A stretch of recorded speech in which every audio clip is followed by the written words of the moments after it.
माणसाच्या जीवनाच्या 3 अवस्था असतात. त्यातली पहिली अवस्था असते ती बालपण. आणि या वेळेत आपण सगळ्यात जास्त आपला वेळ जो घालवतो तो आपल्या आईसोबत घालवतो. तिथंच आपल्यावर संस्कार, संस्कृती याचा ठसा आपल्यावर उमटवला जातो.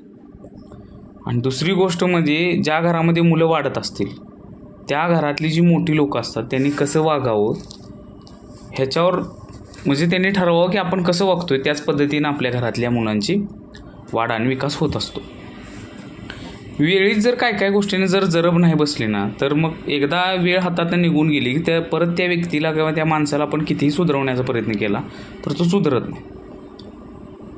असं झालंय असंच की पुण्या, मुंबई किंवा इतर जी मोठी शहरं असतील तिथं आपण पाहायला लागलो की मुलं मुली दारूच्या पूर्ण नशेत गेलेत. म्हणजे मी सर्वांनाच नावं ठेवते असं नाही, पण तुम्ही जे कोणी पुण्या मुंबईत असाल किंवा मोठ्या शहरात असाल तर तुम्ही बघताय की कॉलेज असेल किंवा IT पार्क असतील ह्या इथं आजूबाजूला ज्यावेळेस तुम्ही पाहायला जाल किंवा एखादा फेस्टिवल असेल तर तिथं तुम्हाला एक गोष्ट प्रकर्षानं जाणवेल की मुली ज्यावेळेस सिगरेट किंवा दारू पिऊन टूल होतात ना त्यावेळेस सगळ्यात जास्त त्रास मला वाटते पुरुषांनाच व्हायला लागला.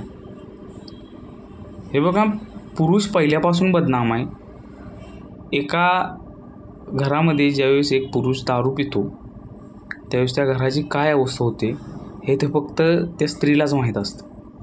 आणि आजकाल झालं आहे असं की सोशल मीडियावर तुम्ही न्यूज बघितल्या किंवा शहरामध्ये जर बघितलं तर एखादी मुलगी दारू पिते म्हणून जर आपण तिला नावं ठेवलं तर ती म्हणते पुरुषाच्या खांद्याला खांदा लावून आम्ही कामं करतोय तर पुरुषासारखं आम्ही हे पण करेल. पण मला एक गोष्ट सांगायची काय होती की स्त्री ना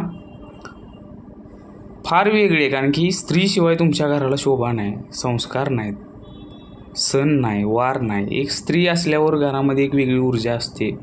आपण लक्ष्मीचा दर्जाही दिला आहे. मातृत्व हा स्त्रीला मिळालेला सर्वात सुंदर अलंकार आहे. आणि मला एक विचारायचं आहे की हे बघा, व्यसन हे वाईटच आहे, मग ते मुलगा करो व मुलगी करो.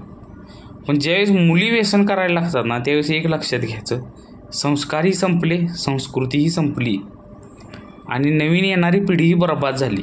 अशी गोष्ट मात्र 100% होणार.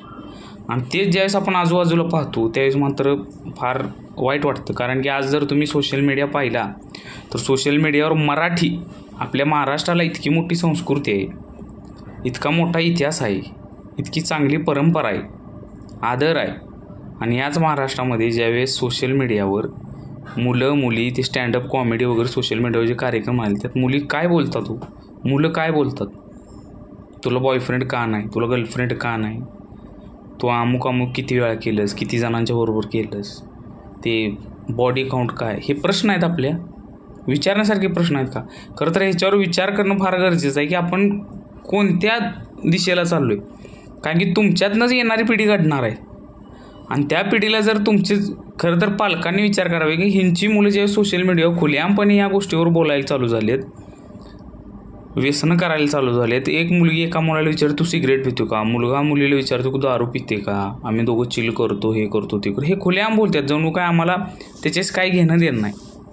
पण कुठंतरी ह्यावर विचार करणं गरजेचं आहे. पालकांनी सुद्धा हा व्हिडिओ बघताना त्या मुलांना काय वाटत नसेल का की आपल्या पालकांना काय वाटेल की आपण आपला हा जो व्हिडिओ जर पालकांपर्यंत गेला किंवा काय झालं तर. खरं तर काळ फार भयंकर आहे असं म्हणायला काय अडचण नाही. कारण की एका बाजूला आपल्याकडे संत आहेत, आपल्याकडं बरीच पुस्तकं आहेत, आपल्याकडे इतिहास आहे ज्यातून आपण बऱ्यापैकी चांगल्या गोष्टी घेऊ शकतो आणि त्या आचरणात आणून तसं वागवू शकतो. पण तशा गोष्टी न घेता आपण आजकाल भरकटत चाललो आहे.